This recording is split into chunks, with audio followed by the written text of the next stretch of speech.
Καλώς ορίσατε σε ένα ακόμη βίντεο. Χαίρομαι που είμαι εδώ σήμερα. Έχω άλλο μικρόφωνο. Είναι ένα πολύ μικρό μικρόφωνο, το οποίο θα το κρατάω. Είμαι λίγο έτοιμη να πω το ποίημα μου εγώ σήμερα. Και επίσης, επειδή έχει αυτή τη μορφή, μπορώ να κάνω πολύ εύκολα το drop. Ακούστηκε? Χαίρομαι.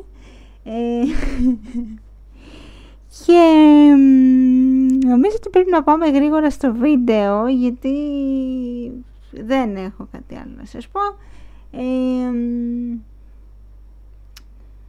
Και επίσης θέλω πάρα πολύ να κάνω αυτό το βίντεο σήμερα. Να πω ότι κανονικά θα είχαμε το βίντεο με το declutter, αλλά επειδή είναι 1,5 ώρα και πάνω, το YouTube αποφάσισε στην αρχή να μην με αφήσει όσο ήμουν στην Πάτρα να το ανεβάσω.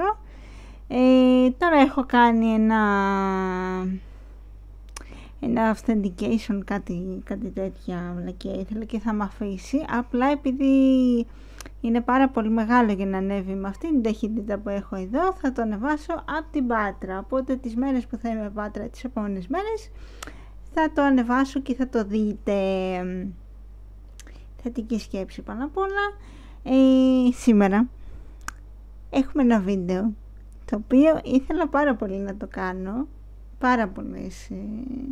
πάρα πολλούς μήνες νομίζω, και είναι το βίντεο που έχει κάποιες εκφράσεις για τις ελεύθερες κυρίως κοπέλες,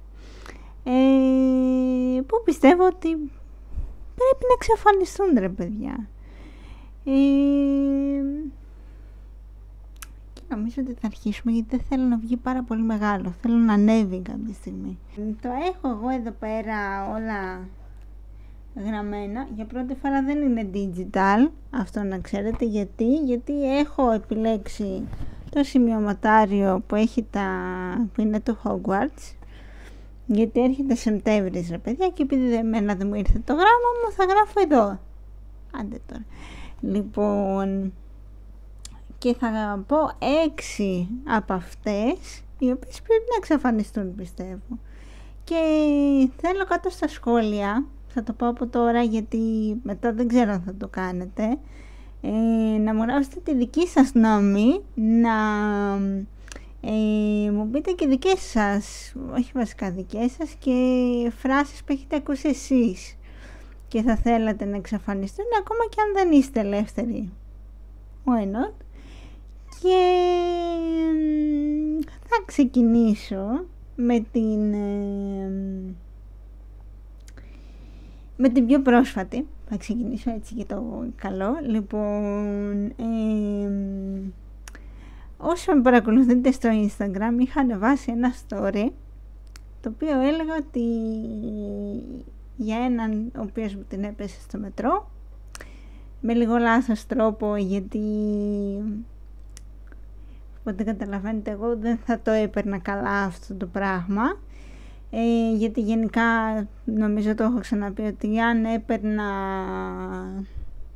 αν με πλήρωναν κάθε φορά που μου λέγανε μια σεξιστική πρόταση ή φράση, ή όταν μου έκαναν κάτι, τώρα θα ήμουν από τις πιο πλούσιες, θα ήμουν στη λίστα με τις 40 γυναίκες under 40 που είναι εξακουσμένες, ξέρω εγώ. Οπότε, ναι. Λοιπόν, θα πω λίγο αυτό το πράγμα που έγινε τώρα.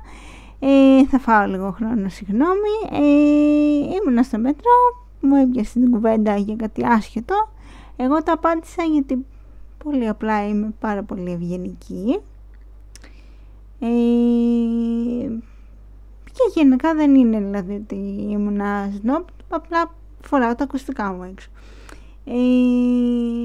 Και όπως περπατάγαμε μου λέει, είσαι πάρα πολύ λευκή, μου λέει, μάλλον δεν έχεις άντρα να σε πηγαίνει στη θάλασσα, στην παραλία για μπάνιο.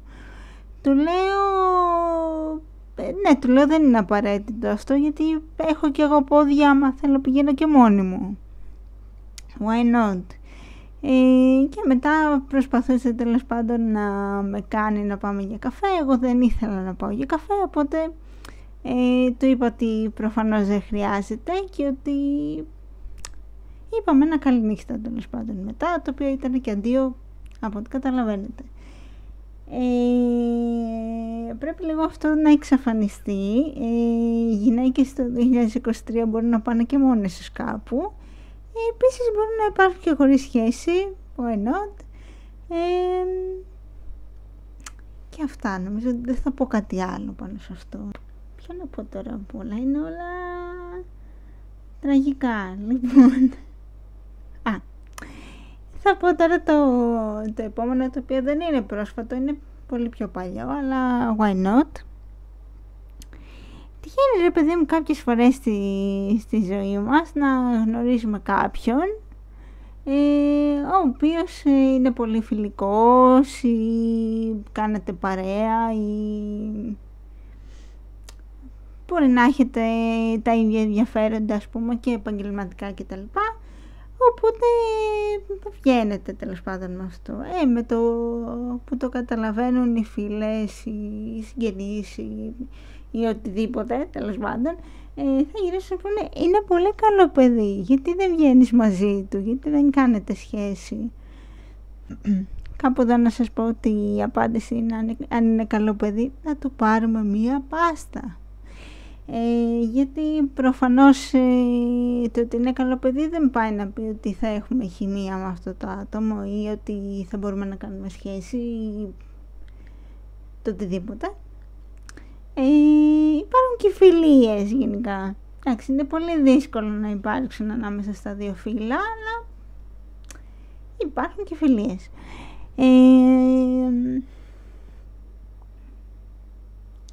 Ναι. Το επόμενο είναι το μην ντύνεσαι έτσι, και αυτό έχει να κάνει κυρίως με τα δικά μου πράγματα. Τυχαίνει κάποιες φορές να βλέπω ένα ντύσιμο το οποίο μου αρέσει πάρα πολύ, ας πούμε, το οποίο μπορεί να είναι είτε πιο πολύ προκλητικό, ας πούμε, ή να είναι ιδιαίτερο ή να είναι πολλά. Οπότε εγώ γυρίζω κάπου εκεί και λέω οκ, εμένα αυτό το μπλουζάκι μου αρέσει, θα πάω να το πάρω. Και ξεκινάνε όλοι και μου λένε και μην ντύνεσαι έτσι και δεν θα μπορείς να κυκλοφορήσεις το βράδυ γιατί θα σου την πέφτουν, θα φοβάσαι να γυρίσεις σπίτι σου και τα λοιπά και τα λοιπά, που εγώ δεν φοβάμαι γιατί βάζω μουσική, δεν με ενοχλεί κάτι τέτοιο ιδιαίτερα, είναι η αλήθεια. Οπότε αυτό το είπα και αυτό, δεν άντεξα. Υπάρχει που λέτε μία φήμη που λέει ότι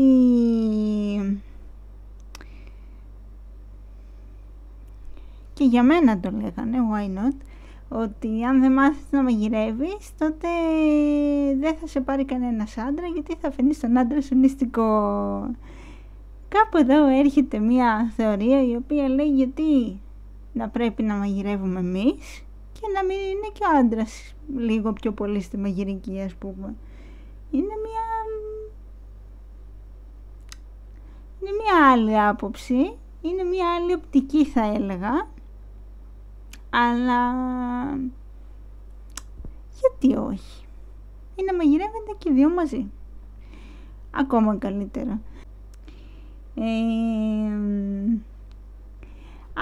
Άλλη μια θεωρία τέλος πάντων και άλλη μια έκφραση που ακούμε πάρα πολύ τα τελευταία χρόνια είναι ότι περνάνε τα χρόνια, πότε θα γίνεις μαμά, πότε θα κάνεις παιδάκι.